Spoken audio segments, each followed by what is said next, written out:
Pemirsa, terima kasih Anda masih bersama kami di Prime Time News. Mantan Menko Polhukam Mahfud MD menilai bahwa gejolak internal di tubuh Nahdlatul Ulama ada kaitannya dengan pengelolaan tambang. Gonjang-ganjing di tubuh NU bermula dari munculnya isu Kiai Haji Yahya Khalil Stakuf alias Gus Yahya yang diminta mundur dari jabatan Ketua Umum Pengurus Besar Nahdlatul Ulama. Hal ini disampaikan oleh Mahfud MD dalam perbincangan di kanal YouTube pribadinya. Mahfud mengaku tidak ingin ikut campur dalam permasalahan internal NU. Mahfud MD hanya ingin NU selamat di tengah persoalan konflik soal pengelolaan tambang, di mana NU menjadi ormas keagamaan yang mendapatkan jatah mengelola industri yang mengambil mineral atau bahan galian lain.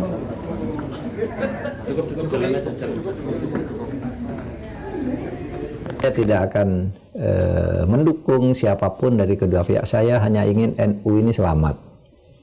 Malu kita, apalagi isunya kan soal tambang ya. Ada ini juga kan soal itu ya Pak ya? Iya. Saya sudah bicara ke dalam itu asal mualanya soal pengelolaan tambang. Oh, okay. Konflik di dalam soal pengelolaan tambang. Yang satu ingin ini, yang satu ingin itu, gitu. Dan berpecah. Coba.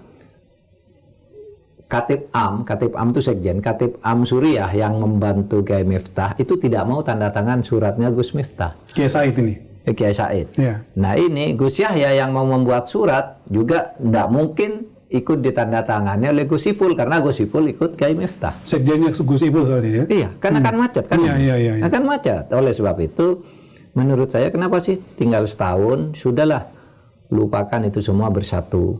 Sekarang kembali. Gitu. Demi NU-nya kita malulah gitu ya urusan tambang gitu. Karena Ketua Umum PBNU Yahya Khalil Stakuf atau Gus Yahya membantah bahwa dirinya dicopot dari Ketua Umum PBNU. Gus Yahya tidak yakin ada surat edaran dari pengurus Syuriah yang memintanya untuk mundur.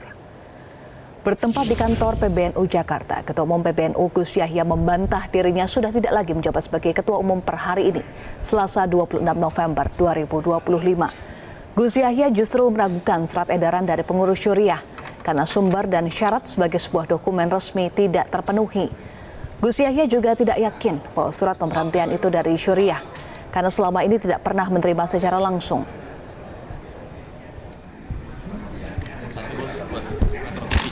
Terima kasih. Akan memberhentikan saya itu adalah proses yang inkonstitusional, tidak bisa diterima. Karena Suriah tidak punya wewenang untuk itu. Sebagai mandataris, Ketua Umum hanya bisa diberhentikan melalui muktamar. Itu yang sangat mendasar. Dan kemudian bahwa pembicaraan yang membahas saya di dalam rapat itu juga sama sekali tidak bisa diterima karena saya dilarang hadir untuk memberikan klarifikasi. Para peserta rapat yang lain meminta agar saya dihadirkan, tapi semuanya ditolak. Dan itu berarti perlakuan yang luar biasa, tidak adil kepada saya. Tapi lepas dari sebab itu bahwa keputusan apa yang dianggap sebagai keputusan rapat itu tidak dapat diterima karena memang di luar wewenangnya, dan maka sampai sekarang, sampai hari ini secara konstitusional saya tetap dalam jabatan saya sebagai Ketua Umum. Pemirsa, Ketua Umum PBNU Yahya Khalil Stakuf atau Gus Yahya baru saja membantah bahwa dirinya dicopot dari jabatan Ketua Umum PBNU. Gus Yahya juga menyebut surat yang beredar tidak sah.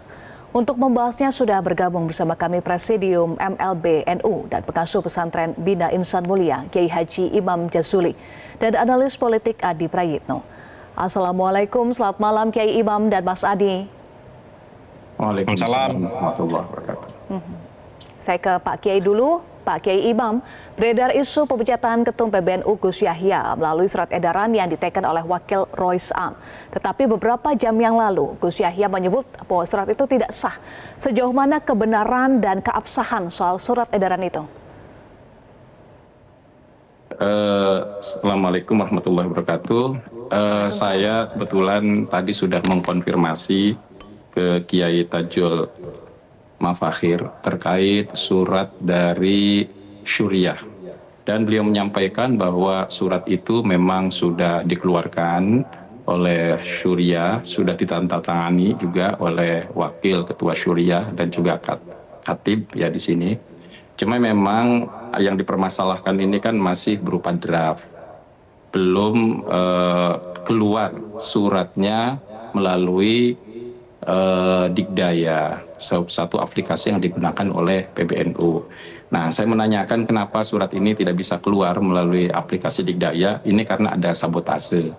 Dibuktikan surat ini nomor 85 tidak bisa dikeluarkan, sedangkan surat yang selanjutnya nomor 86 terkait keterangan klarifikasi surat ini justru bisa dikeluarkan. Jadi memang problemnya ini adalah masalah aplikasi Dikdaya yang kuncinya dipegang oleh Ketua Umum PBNU. Jadi surat itu memang betul dari Syuriah. Jadi sudah jelas ya Gus Yahya ini mulai tanggal 26 November ini tidak lagi menjadi Ketua Umum PBNU dan tidak memiliki wewenang untuk menggunakan atribut, fasilitas, atau hak-hak yang melekat sebagai Ketua Umum. Baik. Jadi pemberhentian itu sudah selesai sebetulnya, sudah clear. Oke, saya ingin dalami soal sabotase Dikdaya NU atau digitalisasi data dan layanan Nahdlatul Ulama. Apa yang Anda maksud? Tadi Anda sempat menyinggung bahwa dikuasai oleh Gus Yahya. Detailnya bagaimana? Betul, ini kami mendapatkan konfirmasi dari pihak Syuriah dan juga fakta-fakta bahwa surat yang nomor 85 ini ketika dicek memang belum keabsahannya belum ada gitu. Tetapi keluar surat nomor 86. Berarti kan surat 86 yang dikeluarkan oleh Tanfidiyah bisa keluar, tapi surat ini tidak bisa dikeluarkan dari Dikdaya. Jadi ini ada sabotase sebetulnya terhadap surat ini. Tetapi sebetulnya kita tidak perlu melihat surat ini. Kita melihat surat sebelumnya di risalah rapat harian Syuriah yang sudah dengan jelas menyatakan atas pelanggaran yang dilakukan oleh Gus Yahya terhadap pasal 8A nomor 13 tahun 2025 dan juga terhadap pasal 97, 99 tentang tata kelola keuangan juga. Ya ini yang tadi tentang masalah pencemaran nama baik. Sudah dinyatakan bahwa Gus Yahya ini harus mundur sebagai Ketua Umum PBNU semenjak surat ini dikeluarkan 3 hari. Ya. Nah, jika tidak mundur, maka secara otomatis dia akan dipecat secara tidak hormat. Jadi sebetulnya sudah selesai masalah pemecatannya ini. Secara otomatis ketika sudah 3 hari dia tidak mundur, maka dia sudah dipecat secara tidak hormat. Nah, di surat yang baru ini hanya memberikan keterangan terkait karena sudah dipecat, maka tidak memiliki kewenangan untuk menggunakan atribut, menggunakan fasilitas, termasuk kantor di dalamnya, dan hak-hak yang melekat sebagai ketua umum. Nah, di sini juga ada keterangan untuk mengisi kekosongan, maka akan dipegang oleh Rois Am. Itu keterangan yang hanya penjelasan saja. Jadi surat ini walaupun tidak mendapatkan resmi ya, tidak sampai dapat stempel karena memang disabotase Dikdayanya, sebetulnya sudah jelas dengan risalah rapat harian Syuriah. Jadi saya kira sudah selesai. Gus Yahya sudah tidak lagi menjabat sebagai Ketua Umum PBNU, dan langkah selanjutnya yang harus ditempuh oleh Syuriah adalah melakukan rapat pleno Syuriah menentukan siapa PJS Ketua Umum PBNU yang menggantikan Gus Yahya. Nah, setelah langkah ini dilakukan, langsung didaftarkan ke Kemenkumham dan diterbitkan surat SK tentang kepengurusan baru perubahan. Setelah itu selesai sebetulnya. Karena saya yakin dari pihak pemerintah pun pasti akan segera meng-ACC dan menerbitkan. Kenapa? Karena yang mengajukannya adalah lembaga tertinggi Nahdlatul Ulama yang tentunya memiliki hak untuk menentukan ya siapa yang memimpin di NU ini. Saya kira seperti itu. berbekal 2 surat meskipun tidak ada stempel, dengan mekanisme seperti itu tanpa muktamar luar biasa, apakah memiliki dasar yang kuat? Singkat saja, Kiai Imam. Saya kira karena jelas di sini kan di pasalnya terkait ketika terjadi pelanggaran pencemaran nama baik ya. Ini ada pencemaran nama baik terhadap perkumpulan dan masalah tata kelola keuangan, kan di situ jelas dalam pasalnya dia seorang fungsionaris bisa diberhentikan secara tidak hormat. Nah pertanyaannya, siapa yang bisa memberhentikan secara tidak hormat?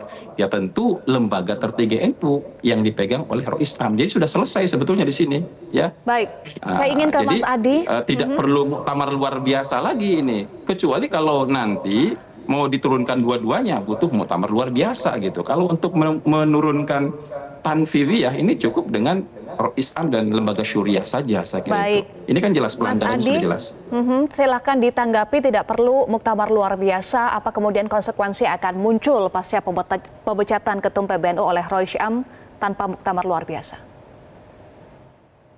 Saya kira hari ini kita lihat ya, beberapa manuver dilakukan oleh Gus Yahya setelah pemecatan, setelah surat yang dikeluarkan oleh syuriah. Apalagi manuver-manuvernya kan banyak dilakukan. Yang pertama mengumpulkan PWNU se-Indonesia.